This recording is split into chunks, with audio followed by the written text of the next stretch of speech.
Okay, if members will find their way to their seats, we'll get this started. I've been told that there's a few members of the committee that want to get on the road. And I promise we'll be through by 7. We have PSC first.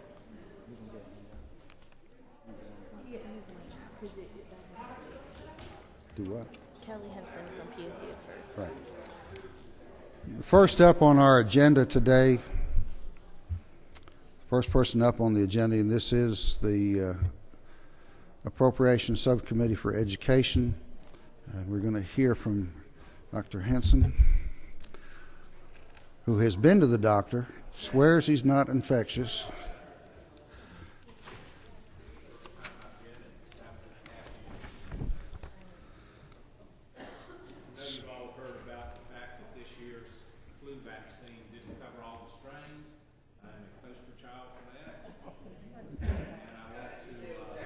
I want to tell you that I really appreciate you moving my remarks from Tuesday to today because I couldn't have gotten down here Tuesday.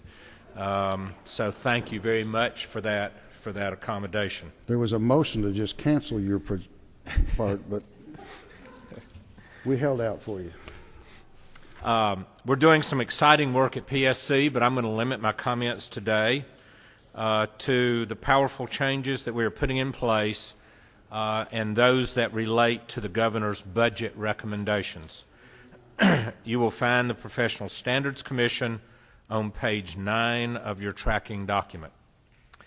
For several years, the Professional Standards Commission has been working with higher education, RESAs, and K-12 school systems on an enhanced accountability system for teacher and leader preparation programs. When the system is fully implemented, 50% of the new preparation program effectiveness measures will be based on program graduates' performance in the classroom. Other factors include content knowledge, surveys of employers and program graduates, and other performance data. You will note on line 26.8.6 that the governor has recommended funding for 2 education specialists for PSC. These 2 positions are necessary for us to switch to this new accountability system, since we are moving from a system where we look at program performance data every 7 years to a system in which we look at program performance data each and every year, and that's looking at over 900 programs every year. Exemplary programs in this new accountability system will be rewarded, and struggling programs will receive assistance, be monitored closely, and if struggling programs do not improve, they will lose their approval. This, of course, creates significant additional workload for our educational staff specialists, but the most important thing to remember is this: it will ensure that the quality of teacher and leader preparation programs in Georgia is uniformly high. Next item, through a highly collaborative process, PSC has also completely revamped our certification system to create a 4-tiered certification structure. The new structure ensures that new teachers are better prepared by requiring a performance-based content pedagogy assessment. Our GACE tests measure candidates' content knowledge, and the new assessment, the EdTPA, measures in layman's terms whether they can teach children. The EdTPA utilizes video recordings and is scored by a highly trained external evaluator. Together, these 2 tests should assure that candidates that complete student teaching in Georgia are ready for Georgia classrooms. Tiered certification also offers increased opportunities for professional growth for teachers who remain in the classroom and ties certificate renewal to performance. However, the new certification structure, along with the verification of lawful presence, has significantly increased the workload of our certification specialists. Verification of lawful presence alone has accounted for a 40% increase in transactions from FY13 to 14. An additional state-funded certification evaluator, as recommended by the governor on line 26.8.6, will be necessary to maintain excellent customer service and what we believe is the best certification turnaround time in the nation. The first certificate under the new tiered structure is a pre-service certificate for student teachers. Georgia is a national leader in ethics enforcement, and we deal with about 125 new ethics cases every month. The pre-service certificate is a way for us to become a leader not only in enforcement but also in prevention. It is intended for candidates completing student teaching in Georgia and requires the admission to an initial certification program. It requires that they undergo a successful criminal history check, and most importantly, from a prevention standpoint, it requires student teachers to complete newly developed educator ethics learning modules. The ethics learning modules are a powerful instructional tool that ensures all candidates not only know the ethics, code of ethics, but also have the necessary ethical understanding to guide their decisions. Candidates will complete the modules as a learning experience as they enter their program, and then again upon an exit requirement. With the pre-service certificate, student teachers are now under the code of ethics, which means student teachers are rules and sanctions as all. To help us implement the pre-service certificate, and in particular to help us implement criminal history checks and associated investigations for pre-service teachers, the governor has recommended funding for one additional investigator, also on line 26.8.6. Our new accountability system for educator preparation program dependent, and you will see a recommendation on line 26.8.5 to provide an additional $100,000 for the necessary skill sets to keep these systems up to date and functioning properly. All other changes recommended by the governor on lines 26.8.1 through 26.8.4 that appear in other agencies' budgets as well. I always enjoy coming and speaking with y'all. Thank you very much. And if you have any questions, I'd be happy to try to answer them.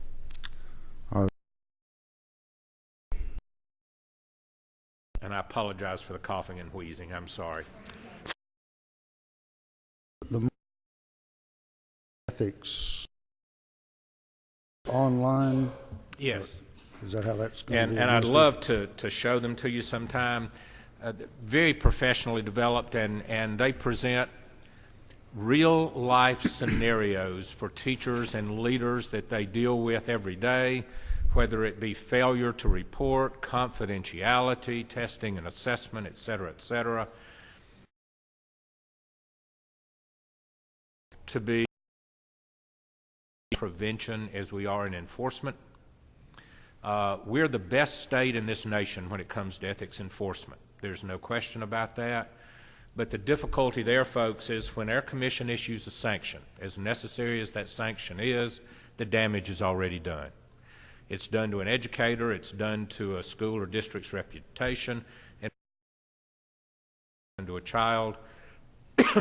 So we are really putting a focus on what can we do regarding education, outreach, and prevention. All right. You might want to show those to Chairman Coleman's committee. I think they might need it.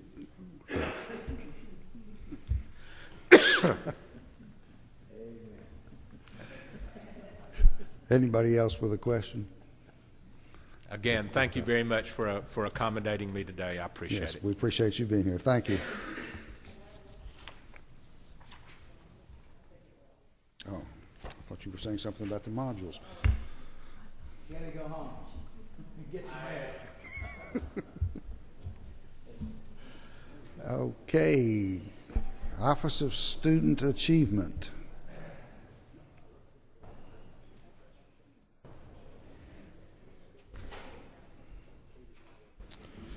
An Office of Student Achievement you will find on page 9 also. Our information is on page 9 also, 26.12. I think you are all aware of what we do at the Governor's Office of Student Achievement, so unless you have questions, I will skip that part of the remarks for the sake of conserving time and address directly the items in the budget proposal. 25 and 6 relate to the auditing function in our office. The salary and benefits for the auditor position that was funded in Race to the Top is part of that work. We had initially anticipated not needing to continue that position, but the Department of Education's development and implementation of a new testing and assessment system that will be moving over the next few years to online testing as well as paper and pencil testing has led us to believe that we need to continue that position because we will now be auditing in 2 separate systems. We'll continue the paper and pencil auditing, which those results have remained stable over the last few years. We have very small numbers of schools and classrooms being flagged, but the move to the online system is going to mean we're doing 2 separate pieces of work in addition where we have been doing one. The part of that money also, $150,000 of the funds there, will be used to develop the erasure analysis procedures for the new assessment. Every time you change assessments, you have to develop new protocols and procedures, and actually we're on the cutting edge of developing the erasure analysis procedures for the online assessments. It is possible to do, but not many folks have done it ever or done it well, so those are things that we will be utilizing those funds to support.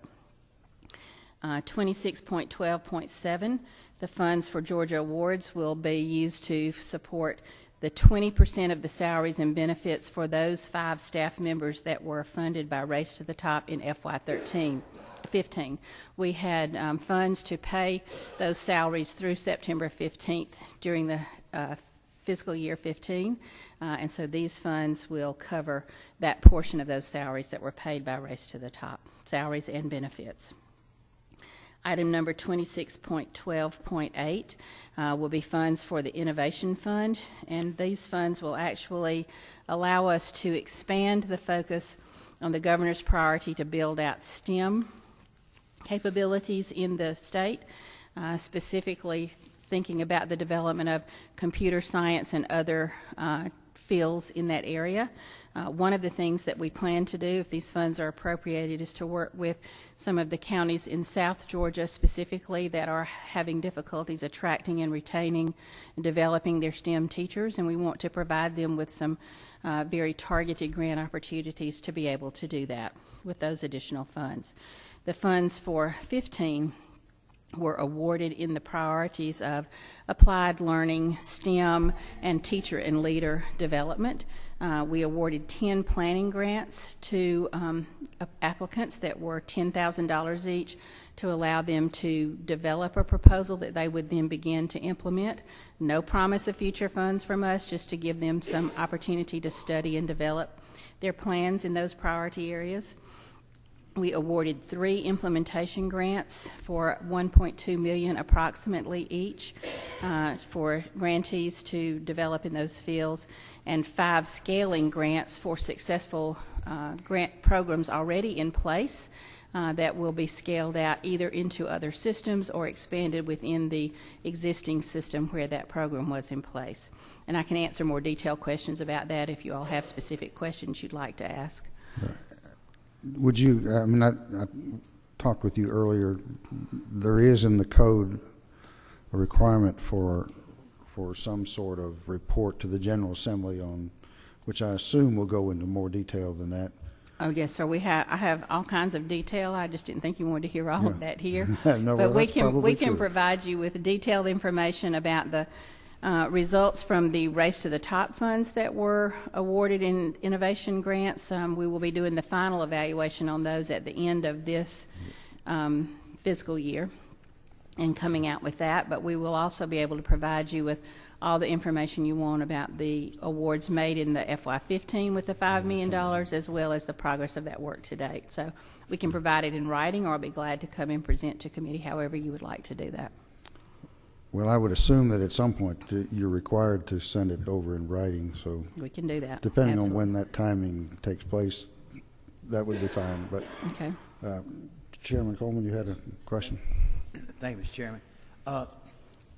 There was, I think it was last year, there was $5 million placed in for special.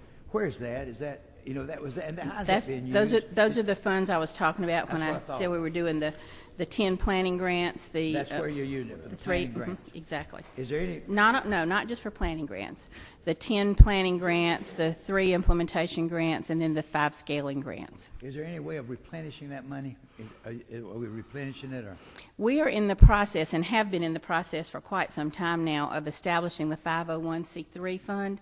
That paperwork has been in the hands of the IRS, and we're at the mercy of the IRS. But we have worked with the attorneys available to us here and with the Attorney General's office to get that all ready and submitted. And I actually got a letter from the IRS yesterday saying they were working on it. Didn't tell us anything about it, but they were working on it. So we hope that in the next few months we should be able to have an answer from them, and then we can actually start actively raising funds, donations Chairman, may I ask from one more question? corporations.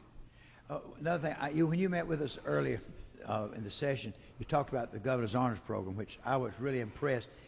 Was there enough additional money to do what you talked about, expanding the day for these students so they wouldn't have a lot of downtime? And The additional funds that were requested in the amended 15 budget will allow us to do that, and actually that's the next item on the list here. The 26.12.9 will be additional funds for the FY16 Governor's Honors Program for the same purposes. Actually, we had 2 primary purposes. We learned from our experience last summer that we needed to increase the safety aspects of the program and to increase the rigor of the academic program. We have a number of students attending the program now that are in very rigorous high school situations, some of them in magnet and STEM-focused schools. I had students last summer from science, technology magnet schools that came to Governor's Honors, and in the science field they dissected snails, and they're doing STEM research in their high schools. So we have to ramp it up a little bit, but that's the purpose of the $413,170 in that line item. Absolutely, to allow us to increase the safety pieces around the medical facilities and the counselors that we would need, and increase the faculty stipends and ramp up the curriculum. Okay. The big item, 26.12.10, which is the $10 million for professional learning that was put into law in 2012 but has not yet been funded. This is funds that would support strategic professional development initiatives. It was Senate Bill 404 in the 2012 session, and they're intended to support statewide professional learning initiatives. Our plans for that would be really to focus in on 4 areas, but 2 primary priorities, and then depending on the availability of funds, we would move forward into the other 2. The first would be to work with the Reading Mentor program that we already have in place. We already have plans to redesign, expand, and scale that reading coaching program to accomplish the Governor's strategic goal of having all students read on grade level by the end of 3rd grade. We know from the work that we've done so far that we need to focus on the development of languages and literacy, K through 3. We have been providing coaching, but we have plans already in place to retool for the following year to provide even more intensive coaching and training for early childhood and early elementary teachers. We want to make sure that they're effective at diagnosing struggling readers, and then also effective at implementing a varied number of instructional strategies that will have high impact. Some of the things that we want to incorporate in addition to what we've already been doing, which has really been focused on the 5 primary areas of reading instruction: phonemic awareness, phonics, fluency, vocabulary, and comprehension, will be to develop and train our staff in multisensory structured learning methodologies for students. Many of these are students that have very challenging learning problems. We want to develop and actually partner with some other folks in the state who are developing. The Atlanta Speech School is developing an online resource, the Cox Campus, for working with teachers of reading and providing professional learning. We want to partner with them and utilize those resources to support our teachers and the teachers in the school. Summer training for the teachers. We don't want to take the reading teachers out of the classroom at all, but we want to be able to work with them in their classrooms in a number of different ways, through the online resources that we will partner with others and then continue to build out, through virtual coaching, as well as sending our coaches into the schools. One of the things that we've learned from the work that we've done so far is that what we have done in the last 3 years in the initial phase of the program was to assign a reading coach to 2 or 3 schools, and they spent 2 or 3 days a week in those schools. We've learned from our experience that while that is effective, we don't believe that's the most efficient use of those resources. We feel like we can accomplish a lot by more strategic in-person coaching and a lot more coaching through online tools that we now have available to us, and through virtual coaching, which we'll be training our coaches in. So our intent is to expand. We've been working in 22 school districts, 2 or 3 schools in each district, and our intent is to expand that and make the opportunity available to any school in the state that wants to apply. We will expand our staff as needed to support those teachers in those schools, and we will also provide the schools with a stipend to support the costs that they might incur for the summer training for their teachers to travel to the training that we would provide, although we would provide it regionally, and to support the implementation of a DIBELS assessment measure so that we have a way to measure the effectiveness of the professional learning that we would be providing those teachers. Have you put a budget to this? I mean, we've allocated X number of dollars for No, I have. this change, or what it's going to cost? I mean, No, I don't have. Where did we come up with the $10 million figure? The $10 million figure is based on the formula that's in the legislation from 2012, and it's 0.4% of the teacher salaries, if I'm stating that correctly. Mm-hmm. So that's where the dollar amount came from. So I haven't broken these priorities down into a specific budget yet, because it hasn't been allocated in the past. I can tell you that we've been spending about $1.75 million on serving the 22 school districts that we've been serving through the Reading Mentor program, about that much per year. Again, we're planning on some efficiencies and economies that would allow us to use those funds to serve more, but we would also be developing some online tools and resources and partnering to have some of those that would add some expense as well. Another primary focus would be developing STEM teachers, particularly in the area of computer science. You know, that's another focus and priority of the governor. You've heard him say that more than half of the projected job growth in the STEM fields is in the computing occupations, and that we have a strong need to strengthen the availability of coding and programming instruction. Actually, I believe right now approximately 18% of the high schools in Georgia now offer AP Computer Science, and I think it's less than 1% of our high school students actually have the opportunity to take those courses. I've actually been sitting in some of the meetings that have been going on because the governor asked the Board of Regents and the State Board of Education to focus on how they could provide some additional opportunities for courses that students could take in order to satisfy some of the graduation requirements and entrance requirements for the post-secondary systems. And there's been a series of meetings at the Department of Education. There's actually another one going on right now to focus in on that. And one of the things that I have heard loudly and clearly in those conversations is that we need to develop the capability of teachers. We have a lot of teachers who know that work but who may not be fully certified to teach that work, or a lot of teachers who know part of that work but need some support and strengthening to be able to build out those opportunities. So obviously, if more than half the jobs are going to be in those fields and we have less than 1% of our students taking the course that we have right now, there's going to be a big need for a lot of support in those fields. We also feel that it's going to be important to expand the national math and science initiatives in military communities. We have a number of students moving in and out of those communities, and we know that that's an important focus for them.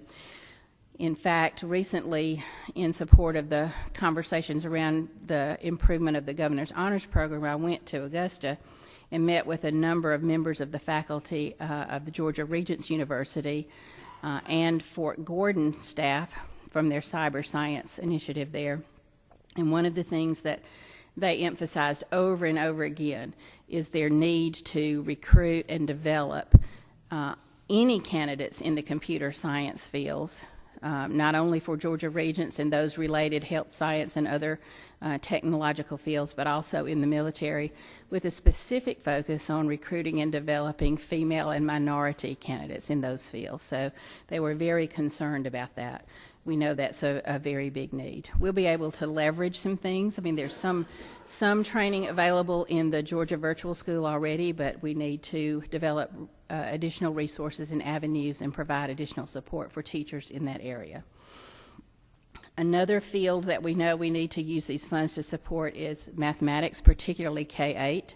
I think any of you that participated in the listening sessions you had around the state last year and the State Board of Education listening sessions clearly heard, emphasized over and over again, the need for additional supports for teachers of math in kindergarten through 8th grade specifically, more so than in high school. And again, I want to reemphasize the importance of leveraging the technology so that we can really build out some resources that won't pull teachers out of the classroom. In the last couple of years, I had opportunity to visit this is just a parallel story here, but I visited the Kia plant in West Point with the Alliance of Agency Heads, and one of the things that I heard there that really surprised me was that they have such limited inventory on site. By 85, they might have to stop the line. So I say that as thinking about, and I know from years past my experience working with Millikan,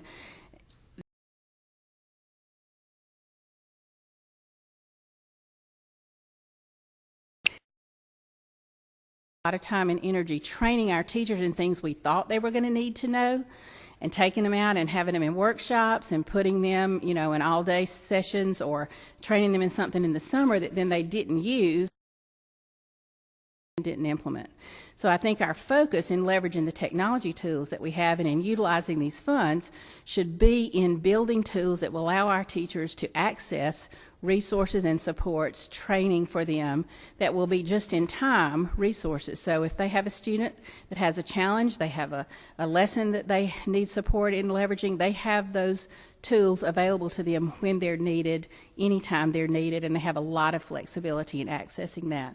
I think technology now provides us a lot of ability to do that, and we need to effectively leverage that. We also can use the learning design that technology tools would allow us to develop to support the way we know adults learn.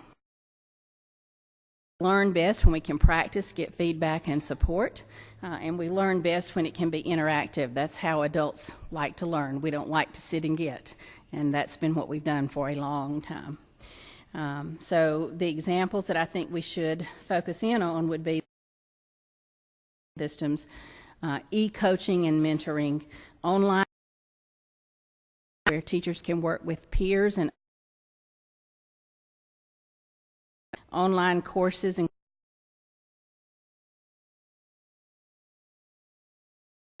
informational organizing tools. There are a tremendous number of in Georgia that we need to identify and tag and let teachers recognize. Some of this work, we need to continue that work and build that out. And I'll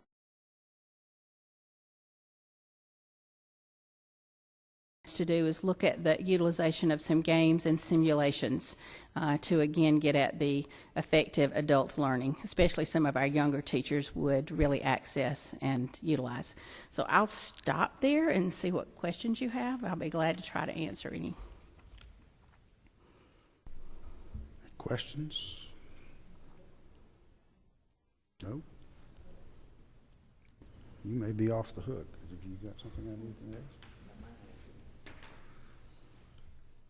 We will look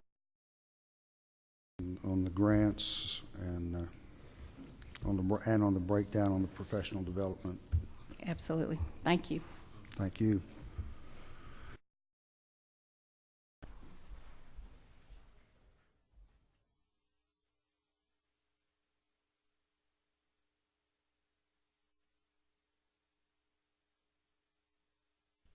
Now the moment you've all been waiting for.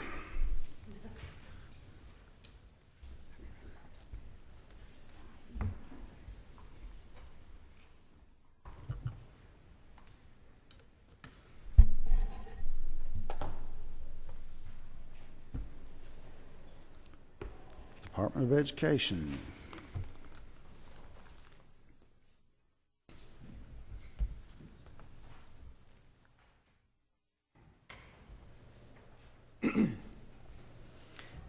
Thank you. The document that I have has the Department of Education starting on page 38 of 101. Is that the same as you have? No, sorry. So if you don't mind, I'm going to be talking off of the Department of Education house tracking sheet. I'm not sure what page you have. Page starts on page 2. Oh, very good. So I apologize for that, but I'm going to assume that all the tracking numbers will be the same. Would you like to have her copy to speak from? Yes, well, yes, thank you. You can give us the one you have that has notes on it.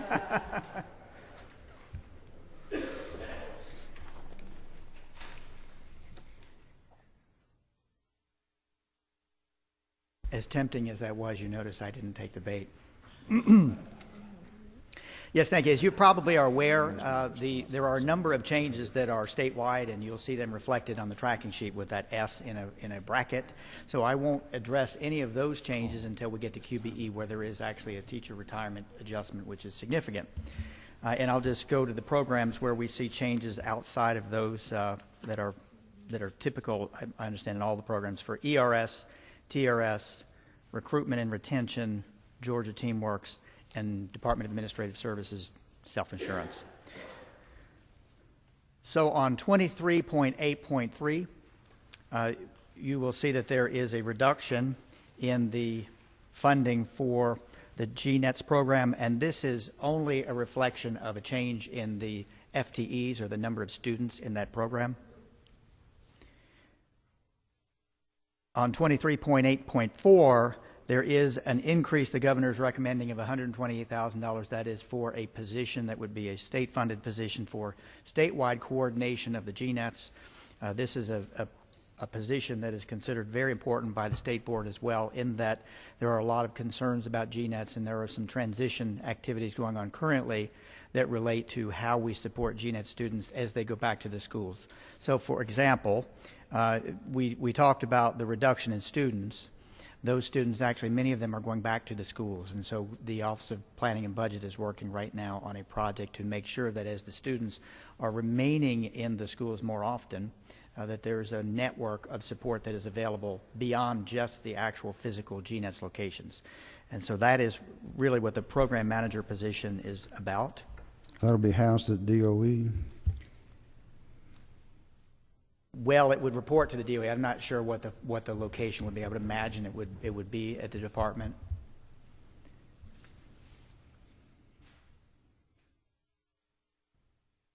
$123.10.6. This is an increase of $1.6 million, and this is part of the PeachNet project.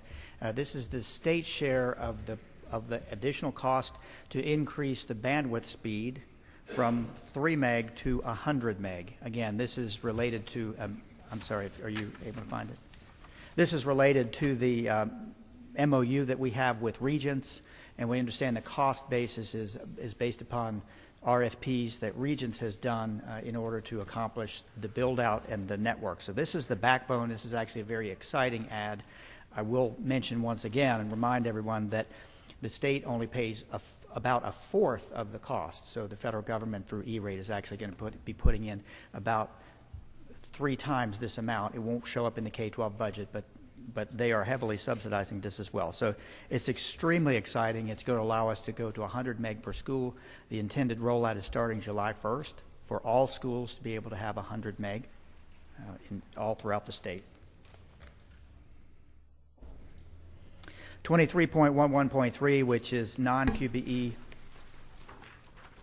formula. The RTC grant, the governor has a reflection of $141,000 reduction.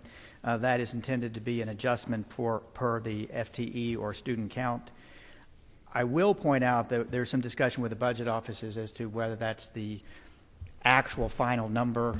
We actually believe that there may actually be more students than what was reflected in December when the governor was first doing the count. So, Mr. Chairman, we'll be working with the budget offices, but it does appear to us at this point that there may be a need to increase this line a little bit and not decrease it by the $141,000. But again, the governor's intent in this budget was to reflect actuals, and it's not any kind of a policy change. The adjustment for the sparsity grant 23.11.4, predominantly that reduction is a reflection of the elimination of hold harmless.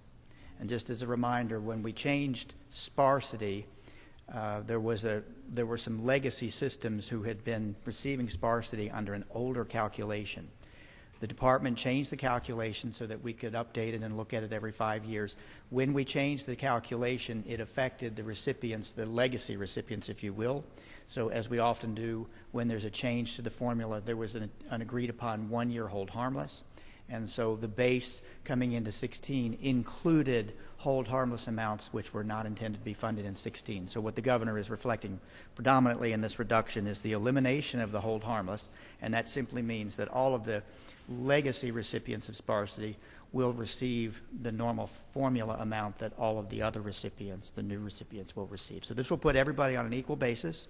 The hold harmless amount was intended to be a 1 year or one-time adjustment. There's also a slight increase, even though this is a negative, in growth. So sparsity went up slightly because of growth, but you're seeing the reduction, and that is the result of the elimination of hold harmless. 23.14 is QBE equalization. Many members will be familiar probably with the discussion around the 15 amended budget, where there is a difference of calculation between the governor's process and the House calculation. The House calculation is very similar to the Department of Education's calculation. As we talked about in the past, the governor has submitted numbers predicated on a calculation for the last 3 years, if you count 16. It just so happens that for 14 and 15, while the governor submitted that particular formula request, the amount that was funded was consistent with the House calculation. So it is a big issue. It's a $15.8 million difference. Again, I think many of you are familiar with that because of the discussion in the 15 amended budget. So subject to your questions, that's all I'll say about that. Well, I'll ask you this. Yes, sir. Thought you were going to get off the hook, didn't you? How much difference is there between the House calculation and the DOE calculation? There is actually a slight difference that's related to the middle school, middle grades. It's almost $2 million, but it's because of the middle school, middle grades. So I think we're actually, that aside, that was just a nuance. When did the $2 million show up? Because it was a matter of several thousand last time I Well, we didn't about include that because that was I think that was an agreed upon difference. So the House and the DOE are almost exact except for that nuance, and we've agreed that the middle school, middle grades issue was a difference in calculation that we won't include.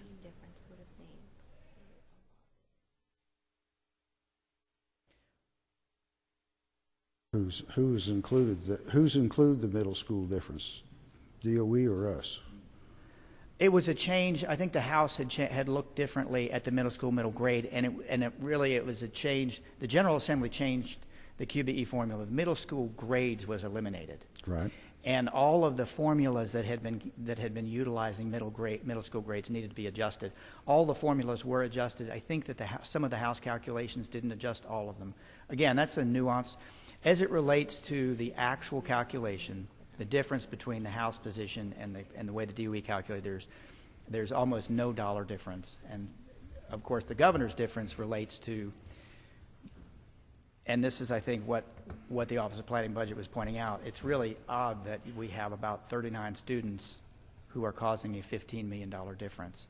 And it is really because of the nuance of how the state average or guaranteed rate is calculated. Or said differently, those 49 students mean that the 9th district to be excluded is different. And so we're calculating, the House and DOE and the governor's office are calculating the guaranteed amount slightly differently because we're including different LEAs. And because that guaranteed rate is amplified, that is multiplied by every single recipient of equalization, that's how such a small number of students can impact the formula so greatly. In the past 2 years... But House and DOE are using the same systems in their calculations. Yes, sir. As it relates to the fundamental difference here, the DOE and the House are using exactly the same methodology. You asked about the dollar amount on equalization. I only mentioned the fact that they're slightly different, but the budget offices have already agreed. But as it relates to this calculation difference, the DOE and the House are utilizing the same calculation methodology. And so the difference there is about $15.8 million between the governor's position and the House position. So just out of curiosity, if we were to approve a budget that was based on this figure that's in front of us here, what is DOE going to do when it comes time to distribute money to the systems? If we receive it, if an amount is appropriated that is the specific amount that we can tie to a spreadsheet, the auditor expectation is that we show the intent of the General Assembly and the governor's office, and so we would calculate and allocate the funds based on the spreadsheet from the governor's methodology. If the appropriation had language that talked about whether we're to use the House methodology, that is the precedent methodology, or whether we use the governor's, then we would be able to prorate the difference, if you will, keeping the existing recipients the same, just changing the dollar amount. But in the absence of a tracking language, we would have a hard time telling the auditors what the difference is. And frankly, what it gets back to is there are a lot of ways to calculate formulas, and they change. And despite the specificity that's in Title 20, we often see that there are slight differences and slight nuances that get greatly magnified. So 39 kids don't seem like a lot until you roll it through the formula, and before you know it, in the third year, you're seeing a $15 million difference. I've heard that you can have statistics prove whatever you want, but I've not really heard that you could use formulas to do that. Well, here would be the point. The law is not specific enough for us to show the auditors how the calculation works. We have 3 sets. When the auditors come in and ask us, why did you send out this amount of money? Where's your documentation? And that is the question. We say, well, here it is. If we have a formula and a spreadsheet that comes down to that exact amount, and we can show that it was coming from one of the budget offices and it was one of the operative documents reviewed by the General Assembly and the governor's office, then we can say we understand the intent was to fund based on this formula. In the absence of that, and we've had you all put in tracking language, which has been accepted by the state auditors, if we can show the appropriation document includes tracking language that is telling us how it's calculated, then that too would be sufficient. But the auditors agree with DOE, agree with the governor, agree with the House, agree with the Senate, which is these things can be calculated a number of different ways. Now, what we tend to do at DOE is once a calculation is funded, that's the methodology we use. We look at precedent, because we're not suggesting we have the right answer, because everything is subject to appropriation. So this is why when the equalization law was changed in fiscal year 13, that is how we calculate the guaranteed minimum, everybody agreed on the calculation methodology. Then in 14, fiscal year 14, the governor's office adjusted it slightly, and they've been consistent, and that slight change is how they reduce the non-resident students. Let me ask you this 39 question. kids. Let me cut to the chase. Do you think your formula is right? I think our formula is right in that it's precedent. And I think it would be very difficult for systems to understand why we changed the formula so dramatically in terms of $15 million. The unfortunate thing is it's because of 39 kids. But fundamentally, it would be problematic, I suspect, from the DOE's perspective, there would be one district that would be eliminated from equalization. And I think that would be the most extreme example of why it would not be good, because it would be very hard to explain to that district it's because of a formula change in the third year. Actually, So this would be the essentially, we've fourth got to year. come up with about It would be precedent. $15 million. Depending on where you come up with it, yes, sir. We're going to reduce central office at DOE. I don't think we have. I knew it. Okay, I'll get off of that one now. Yes, Mr. Chairman. So 23.15 is the local 5 mil share.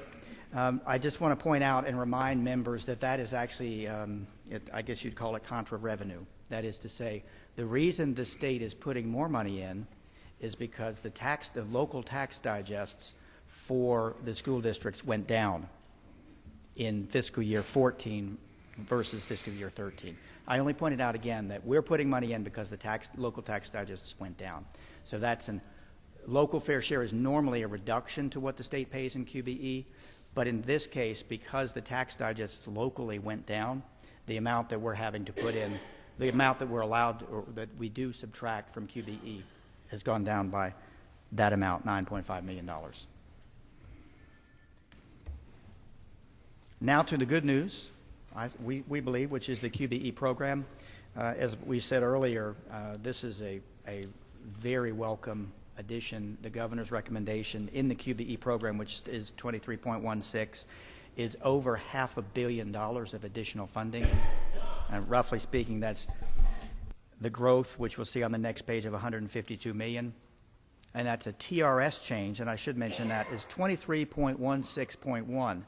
While that's a standard change, and I wasn't talking about that anywhere else, I will mention it here. That is a change for the teacher retirement system, but this is money that we send through QBE, so this is going to every teacher. And so the cost of, or the added revenue that we're putting into the formula is $75 million. That's a $75 million increase to support the pensions available to all the teachers funded through QBE. And then we have the usual FTE growth on 23.16.5. I say usual, and that is typically the largest amount in our budget. And that is a 1.33% growth at $152 million and 22,904 additional FTEs. So that's generally consistent with what we've had in terms of growth for the last 2 years. And then 23.16.9, a $280 million austerity reduction. So this is an increase to the QBE formula, which is of course is very well received. The intent is to eliminate teacher furlough days for those districts that may still have some. The intent is also to allow districts to continue to allow the local supplement to ensure that the number of days of instruction goes back to 180 or the equivalent thereof. I should mention that if this $280 million is funded, that will mean that the austerity reduction amount will go from 14.1% as a percentage of state funds in QBE in 2014 to the current 9.72. And then if this $280 million comes into fiscal year 16, that will bring the austerity reduction down to 5.8%, which is the lowest we've had since probably before 2008. So that is percentage-wise, that is a significant reduction in austerity, and that is going to be greatly received. The new austerity amount, if this $280 million is funded, will be $466 million. Again, by comparison, that is down from an austerity of $1.1 billion in 2014. So in 2 years, $1 billion down to $466 million. This summer in the retreat, the board retreat, they talked about, we had that presentation on the math, and they were looking at the standard math and science, and down here the 23.16.4 for the math and science teachers. Now, is that, because that's your regular teacher, but now for the certified for the elementary teachers, we're trying to get them. Is that money too for that elementary group? Yes, Mr. Chairman, that's also included. So there are two we fund two different types of math teacher. We fund the high school, where we bring them up to year 6 Right, on but the step, on hard to TRS. find. That was that hard For to elementary school, for math or science, it's a $1,000, it's a $1,000 If bonus. they take the training. They have to become certified first. If they take the certification and they teach. Are we having a lot of them do that? Are you finding? We have had a large increase. In fact, this $1 million, a lot of that is from new elementary school teachers that are coming in. That was one thing we found, that the problem we were having in our elementary math was the fact that the teachers weren't trained to do that, to do them. Yes, and I think you heard from Martha and Todd from GOSA that Yeah, that's still a focus is Yeah. math and science training for elementary They're and still middle school. doing, yeah, I see they're doing it, but this is the money I'm saying. Yes, sir, but this is really the incentive for teachers to get the certification. Okay. So it's part of it.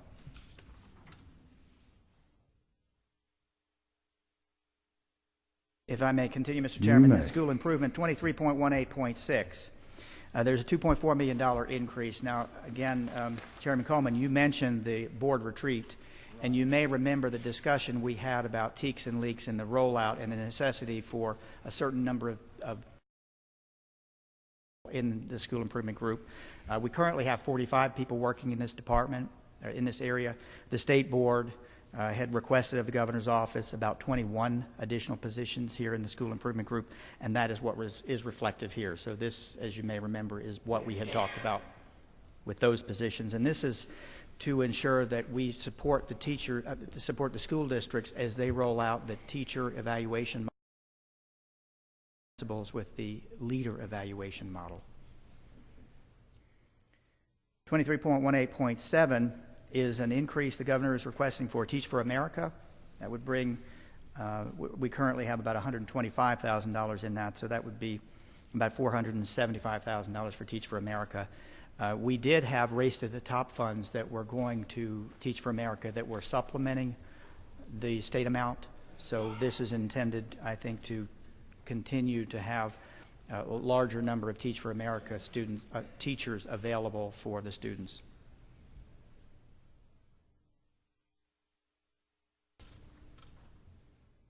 If I may, 23.22.6 is an increase for funds for vocational industry certification of $752,546, which sounds like a very specific amount, and it is.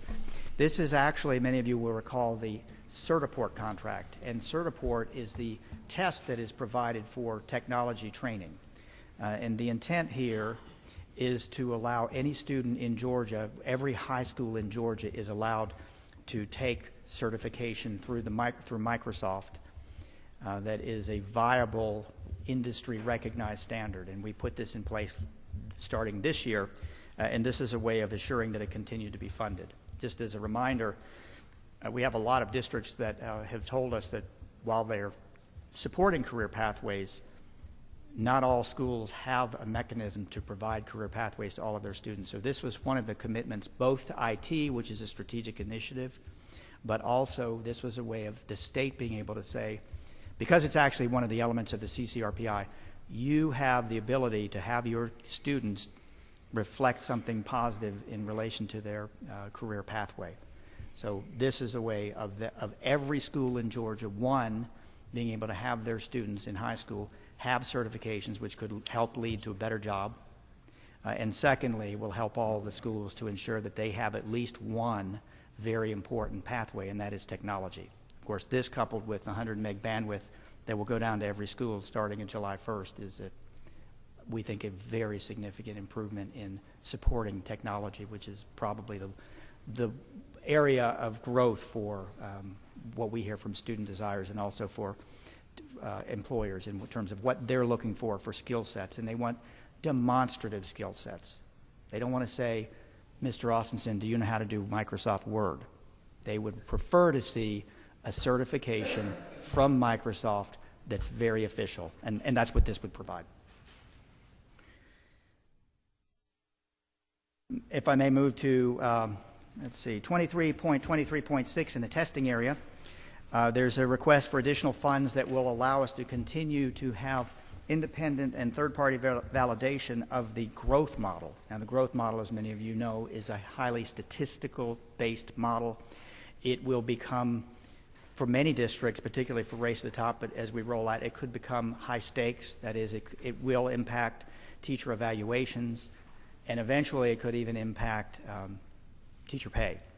And so the governor is wanting to make sure that we continue to have a very robust third-party, justifiable, something that would even hold up in court in the event that we started to get concerns or complaints about how we're doing the growth model. Additionally, and importantly, we want to make sure that all the teachers know that this is a very robust model that's not coming out of the bowels of DOE, but something that actually has been evaluated. There's a committee, a TAC committee, that evaluates it, and there will be lots of information available to the public about how it was calculated. And in the event that we have to defend it in court, we'll actually have expert testimony that we can rely upon.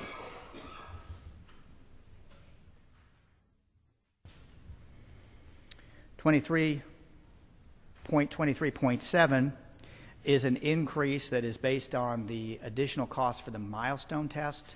You may remember that the 15 amended budget actually had a slightly higher number, and that is because we have a 5-year RFP. This increase is based on predominantly the increase in the milestones test. Of course, the milestone test is replacing the CRCT and the end of course test. So the K-8 and then also the 9-12 tests. That milestone tests are replacing them. The costs were higher in 15, or they will be higher this fiscal year, because we have a 5-year RFP. And as with many of our testing contracts, the RFPs tend to have more growth, more cost for development of questions in the first year. So it is a reflection of the actual cost for that particular milestone, increased milestone. And the reason it's less than we had to put in the amended is because there's less development cost for those test questions. I think I'd also need to mention that the governor's office was intent and has been clear that this amount, and we agree, will be sufficient to allow 2 tests in math. That would be for the end of course test.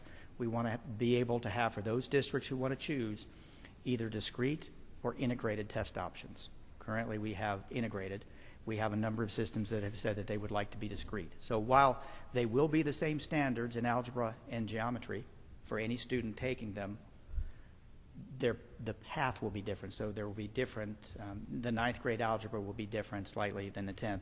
So after a student takes algebra and geometry, they will have studied all the same standards, but the pacing will be different, and therefore the test has to be different.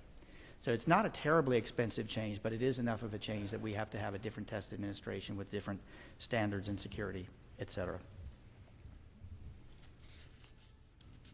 Mr. Chairman, that's only for 2 courses, though, isn't that right? Is that only for 2 courses? 2 years. 2 years. 2 years, yeah.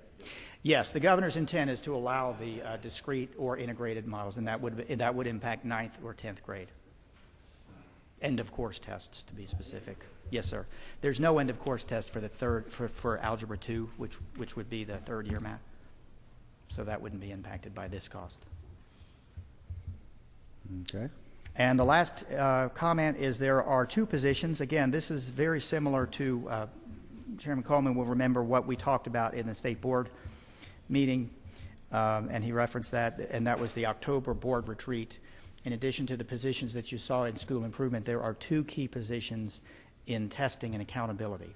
They are currently staffed, and this request will allow us to continue to have them on staff as the federal funds roll off. Mr. Chairman, subject to your questions, that's my presentation. Are there questions from committee members?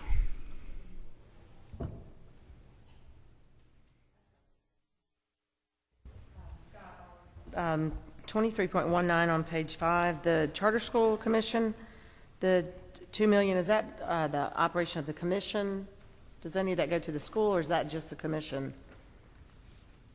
My seatmate and I were trying to figure it out. 23.19. The Charter School Commission is administratively attached to the Department of Education. That's why they're showing up in our budget. Okay.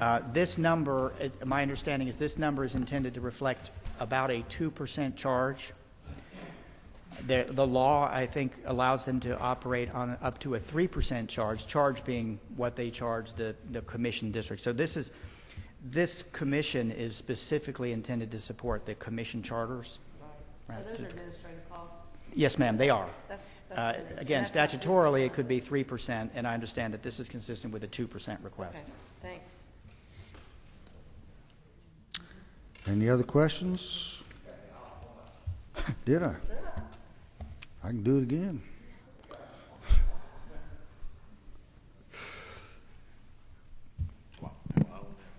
You're on now. Thank you, Mr. Chairman. If I can do this without coughing my head off. Scott, I got a couple of questions, if you don't mind. On 22.8-3, where we reduced nearly, I think it was, if I look at the right line here, about $1 million for a reduction based on enrollment. Do you know how many kids that was in that program, the Georgia Network for Educational Therapeutic, the GNETS program? In fiscal year 16, the number of students, it's not exactly FTEs, Right. but it was 4,764. This by nearly $1 million for based on enrollment. So, how many has it gone down? Do you know? I'd have to get you that the enrollment count went down by, it's somewhere. Well, I'm just a little under questioning 100. It's not large. It's like Oh, it's not a large number. 50 to Okay. 100. That's right. Okay, that was okay. $1 million there. Okay. On 23.11.4, I think it is. You talked about the sparsity grants and reducing that. And systems, it was a 2-year program or a whole harmless for 1 year or 2 years, I believe you said. How many systems does that affect? Do you know roughly? Or just ballpark, if you. Was it 28? I knew what the. Are you talking about how many are how many lose funds? Yeah, I mean, it's because of the losing, whole and what's the intention? How are they going to make up the money? I guess if we got 20 systems, that's going to lose Okay, I can tell you that now. about $634,000. There are 44 systems that are in sparsity in total, and 2, 4, 6, 8, 10, 12, 14, 16, 18, 20, about half, a little under half of them are what we would call legacy. That is, they were in sparsity before we changed the calculation. And they'll have to make that up with local funds, I guess. And one more, if you don't mind, on the local 5 mil share. You was talking about the 2013, the millage or the property tax digest went down.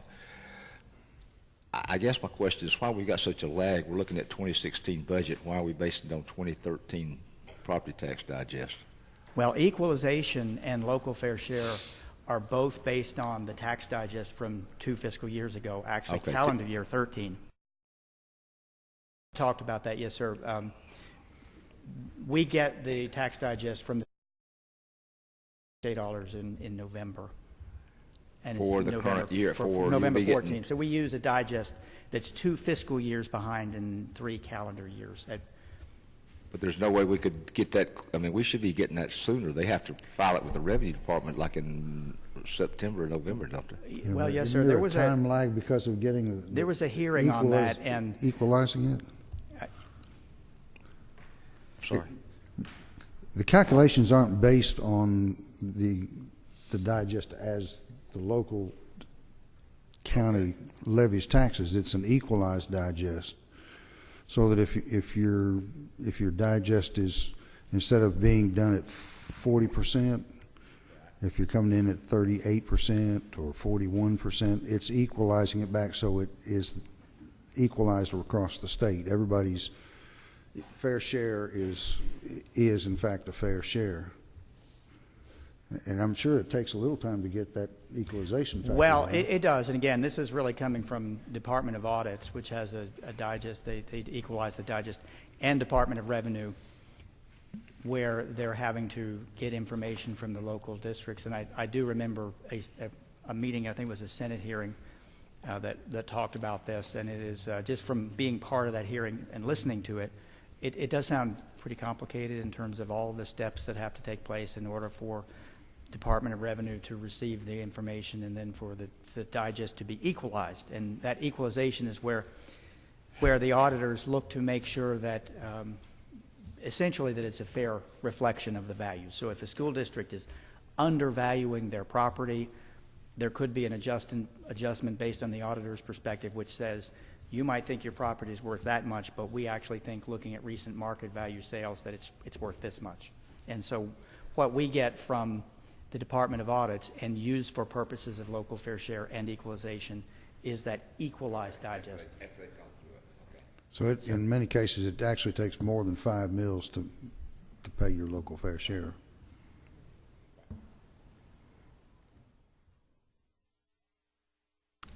Any other questions for Scott? Is it okay if I turn you off now? Let me just ask you about Reese's. What's happening with our Reese's? Lots of money, lots of grants, lots of federal money. The REISs continue, as always, to benefit from school improvement grants. They are an essential part, as you know, of our distributed network. They're absolutely critical. I mean, they are. We are, again, with federal funds, with Title I and other federal funds, particularly actually Title II, where we have more discretion, we are always utilizing the REISs and as a distributed. Are we getting them enough more money? Or? Well, we're getting them what we can, meaning when we get more money from the feds, we would. The state amount has been flat in terms of how much we allocate. There has been some discussion.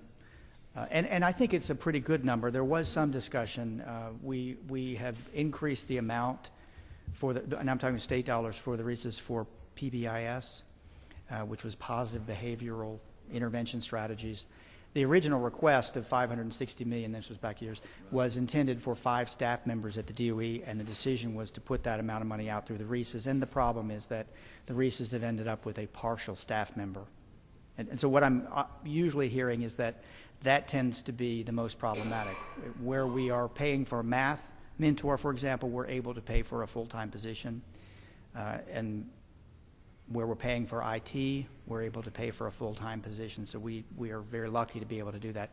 For PBIS, it's been a little more problematic for the REISs because they're having to contract with staff members. I have heard that. So I think if we were looking to adjust that, it would be adjusting the amount so that they could actually hire a full-time staff and not have to try and contract out, because it is somewhat difficult.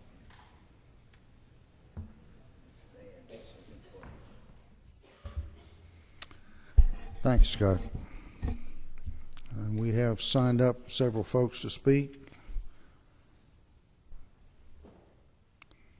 Okay, Matthew, you got your jacket on. You can come on now.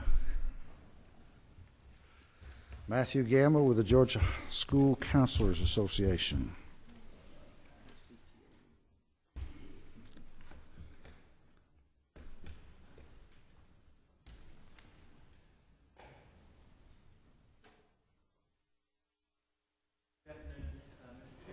Thank you, members of the committee, for giving us the opportunity to speak. I know y'all are probably on the edge of your seats right now with excitement, but always glad to come in front of you and have the opportunity to thank you for what you've done in the state budget for school counselors. One of the issues that we want to just mention to you, and I know I've already talked with you, Chairman Dixon, is the school counselor ratio change that we changed by law 2 years ago now, and that was at the recommendation of the last Finance Commission that met, and we changed that ratio to 1 to 450, and so the law was changed, but the funding that follows that never was specifically put in the budget. It is in there, and I do realize that it's more of a general nature, but that was really just the issue we wanted to bring before you today, and the information that you have in front of you just kind of outlines the Commission's recommendation. It was the second recommendation of that Commission, and it talks about what these ratios earn, the subgroups that are now under them as of this year, and gives you a little specific detail about what we're talking about today. And so with me today I have Jennifer Diaz. She is a school counselor in Gwinnett County, and she came to just share her perspective as a school counselor today, and certainly glad that she was able to come present before you today. So Jennifer, you want to say a few words? Thank you, Mr. Chairman and committee members. Mr. Coleman. I'm very glad to be here today, and thank you for having us. I just wanted to speak to you about the experience of a school counselor. I am a school counselor in Gwinnett, and at my school I have 820 kids. I do my very best to work really, really hard to serve all of their needs, but quite often myself and school counselors in our position find it a little difficult. Our job, like many, is kind of like that of an octopus because my career development lessons may not necessarily have anything to do with the homeless issue for the student that I have to deal with in the morning. And that may not have anything to do with the study skills lessons that I have to do later that afternoon. We have so many different things that we have to do that aren't necessarily related in the matter of a school day. And having that many students, it just makes it hard for me to be able to serve all of my students' needs in a way that really is fair for all of them. School counselors are master's level professionals, and we are some of the only people trained in the building on crisis management, on career development and what that means for our students, and we really want to be able to do what we're trained to do for all of our children. Having that line item in the budget would allow us to be able to do that for all of our students, for all of Georgia's students, and make a bigger difference and really feel that sense of support. Again, I work really, really hard to meet my 820 kids' needs, but it's quite difficult. So if we could get that support from y'all to help us enforce that legislation, that would be wonderful. Any questions or comments from members? Thank you for coming. We appreciate it. Thank you very much. Thank you. Sometimes we don't get to do everything we want to do on this committee. Let me assure you of that. Carol Lewis, Communities and Schools. You know, I was really pleased to hear Chairman Coleman say he was going to donate his whole salary to Communities and Schools. We'll take it. Absolutely. You said that. He's a generous guy. Good afternoon. Again, we appreciate very much. I'm Carol Lewis, and the president of Communities and Schools Georgia, and we want to just thank you for the investment that this state has made in communities and schools. We are part of one of the nation's largest dropout prevention organizations, and want to also say that you are unique in the investment that this state has made in its communities and schools organizations across the state. So thank you very much. Just briefly tell you. Communities and Schools surrounds its students with the community support, empowering them to stay in school and achieve in life. And we're part of a national network which began here in Georgia. So that's why I also think it's extremely important that the work that we do is showcased across this nationally. Just the investment that we've had the opportunity to make, we're in 32 what we call local affiliates, 32 nonprofits that support schools and support the academic improvement and graduation rates of our students across the state. We facilitate tutoring programs, we facilitate career preparedness as well as post-secondary readiness. Our programs are kindergarten through 12th grades, and we meet the students where they are, where the needs are.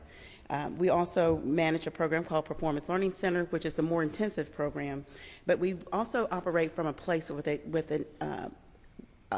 what we call an independent 5-year study that's proved that the way we provide services works. And so we've been reviewed independently. We have been invested not only by you but also by other businesses and communities. By AT&T has invested in our model and the outcome data. Also Walmart, Georgia Power believe in the work that we do, that we are able to help meet the economic needs and economic needs of our communities by ensuring that our students graduate. Please refer to, I think in your budget line item is 23.5 for communities and schools. The governor has recommended that this is at the same level that we were funded at last year. We hope that he's asking for a reasonable increase as we see the great need for the opportunity for expansion with communities and schools. Our goal is this year is to increase by 20,000 students across the state, and that means that's an additional 20 additional site coordinators serving at our school site level. I'm sorry, you had a question. How much does it cost to add one school? To add one school, one site coordinator costs us about $50,000 in personnel. That's the average cost. And then on top of that, for their training, travel, and the administration is about another $25,000. So about $75,000. Yes, sir. Pardon? You had a question? You want to ask a question?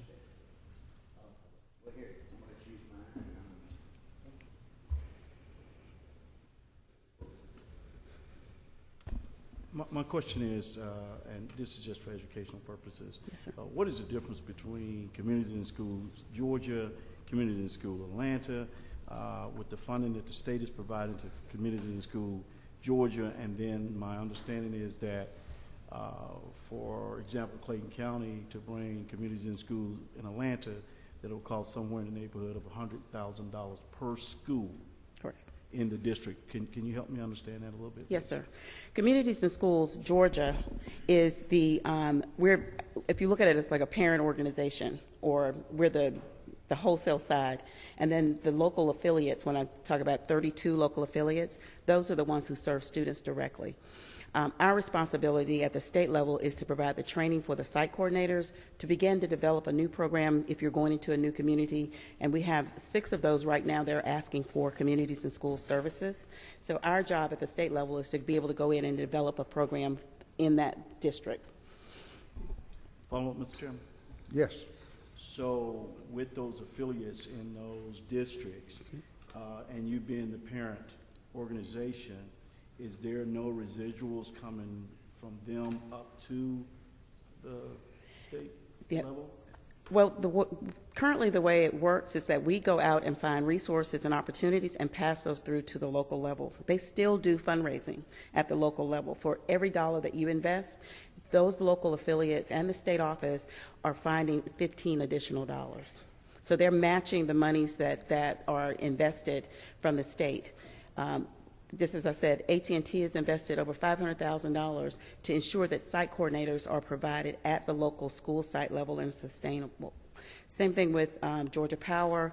Not only are they investing resources, but they're also investing personnel to serve on boards and also help them do fundraising locally. Okay, and I ask those questions not to be critical, because I'm certainly supportive of CIS, and I'm actually trying to get them in Clayton County. Yes, I hosted a breakfast here a couple of months ago to try to get Clayton County to sign on. So those are questions for information, not to be critical. Absolutely, and I'll be more than happy to answer any other questions that you have and help you. Just to continue on with that, again, like I said yesterday, if you've ever visited these programs, if you've ever seen what they do, it's probably the most effective program I have ever seen for preventing high school dropout. And that was a point I wanted to make. You'd said, I mean, the part we put in is just like priming the pump, because we prime the pump and these other agencies drop in and put in a lot of money. Yes, sir. So, I mean, you're very dependent on contributions, Georgia Powers, the Deltas, or whatever you can get. Is that not true? Yes, sir. That's no federal money. We have a very small amount of federal money. We've gone from somewhere of 72% down to 25% in federal dollars. So the investment you make it helps. When I go to an AT&T, I said, my state is investing into each local community. I'm just glad that Representative Glantz trying to get them in Clayton, because I mean, I can't imagine, especially the smaller systems, any of them, not wanting to be interested in that program. What you do as students, you think I work for y'all and I was on the payroll, but I really believe that. I'll put an auction for him. Yes, he did. He did. Any other questions? Thank you very much. Thank you. I appreciate all that you do. Thank you very much. We also have from Teach for America.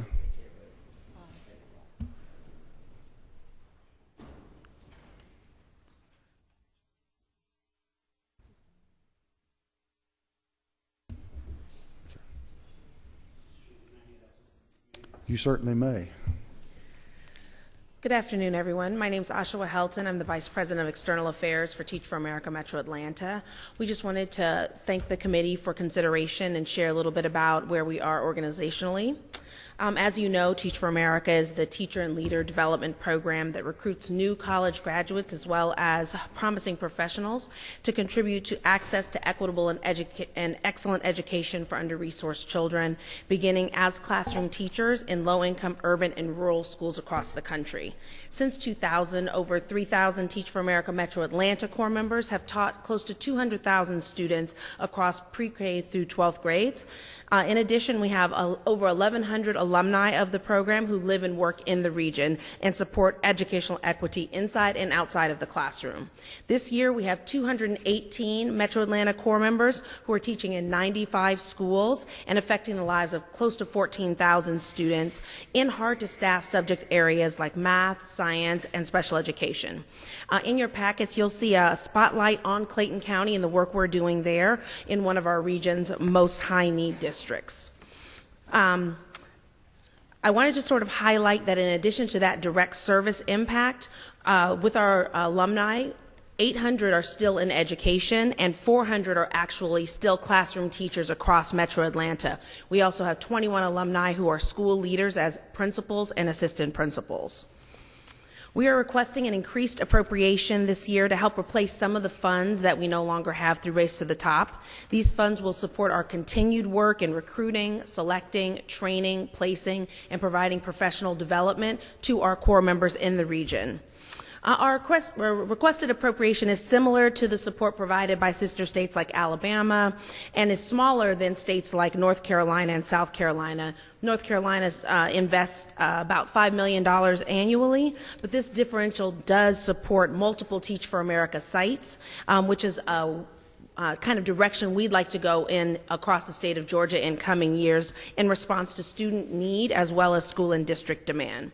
We really appreciate the state's support over the past several years and would benefit tremendously from increased investment, both to directly advance our work as well as a signal to our other funders across the region of the state's support of our work with Metro Atlanta students and families and communities. I welcome your questions and thank you all for your consideration. Chairman Coleman. We talked yesterday and dropped a piece of legislation on these recovery districts. Yes. And of course, I know y'all work in the highly impacted areas. That's what you take pride in. Yes. Have y'all done any work in New Orleans, Tennessee, and Memphis where they're doing this? Have y'all had any experience placing teachers in those recovery areas? Teach for America nationally, definitely, yes. So Teach for America in New Orleans has had tremendous impact, and in many schools, half of the schools are comprised of current Corps members and alumni. So there's definitely knowledge organizationally across the country in such recovery school districts. Do you think it'd be possible to maybe identify some of these that have worked in them and that we could have a conversation with them? Absolutely. That would be very helpful. I'd like to maybe get a group of them we could talk with them. Absolutely. That have actually been in those recovery districts. I think that would be great for us to learn from as well as to have the conversation come to the state. And the second thing, and I ask this every year, of course, we're stressing in the governor's Education Reform Commission, training, finding, retaining good teachers. And we talked about y'all identify thousands, and you only can work with a few. And have y'all met with the chancellor yet and tried to work with our colleges of education here and see if we can find these you've identified maybe didn't take? I'm not saying they're not the best, but there's some that maybe for some reason that we could maybe work with our schools of education and maybe try to get them. I think that'd be because there's a lot of them we're losing, I think, that y'all have identified. I think that's a really interesting proposal. It's one that has to go through our national office because recruitment is held nationally. I know, right. But we are excited to actually follow up on the conversation we had with you recently y'all on been that. in university, y'all hit tech, you work with some of these and identified a lot of them. Okay. Absolutely. Thank you. Were you trying to get together a trip to New Orleans? Is that what you had? I'm going to bring them here. Oh, I don't want to fly. Thank you, Mr. Chairman. Of the 95 schools you mentioned, and be outside of Clayton County, how far-reaching throughout Georgia are you? What are some of the other areas that those 95 schools live in? Yes, we're in Atlanta Public Schools, Fulton County Schools, Clayton County Schools, and then in 4 charter partners in the KIPP Network, Wesley International, and a couple others. So we're in the high concentration districts of Title I schools, and we'd love to continue to increase our reach as we sort of embark on this next chapter in Teach for America's growth. So are you in any rural areas? We're to not. Speak of now? Yeah, Okay. and we would love to be thinking about how to grow our impact across the state. The North North Carolina example is one that's great for us, where they started with an urban site, and then over the next several years were able to grow first one more rural site and then one fully rural site. So they're in eastern North Carolina. They're in the triad area in North Carolina that's surrounding the universities, and they're in Charlotte. Well, can I follow up with one last question? Just going back to what Chairman Coleman asked, with whether the OSD becomes a reality or not for Georgia, it seems like that would be a good model. Those schools that have been identified to maybe target for TF, because I know there are a couple. There are several in my district, and they already have resources. I would almost tend to disagree that they should be on that list, but they would be prime. They already are prime for philanthropist type organizations. It seems like they would be really great to identify from that teaching aspect some students to go there. Yes, we completely agree. Absolutely. I think the two of you are on staff with Teach for America. Any other questions? Good program. Thank you very much, sir. Thank you. Thank you. I believe they did tell me, Margaret, that they were looking at some options for rural areas. Some of us have some heart for outside of Atlanta.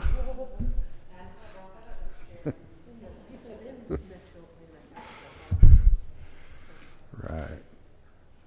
That concludes everybody who is on the list who asked to speak. If there is nothing else, first I want to say thank you to Sam, who spoke yesterday at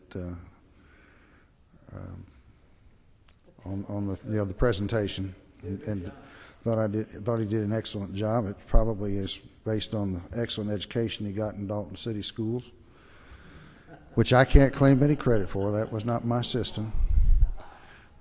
But they got better because we pushed them. So, yeah, well, I think I don't have to ask. We're glad that y'all were here. We appreciate your attendance, and this meeting is adjourned.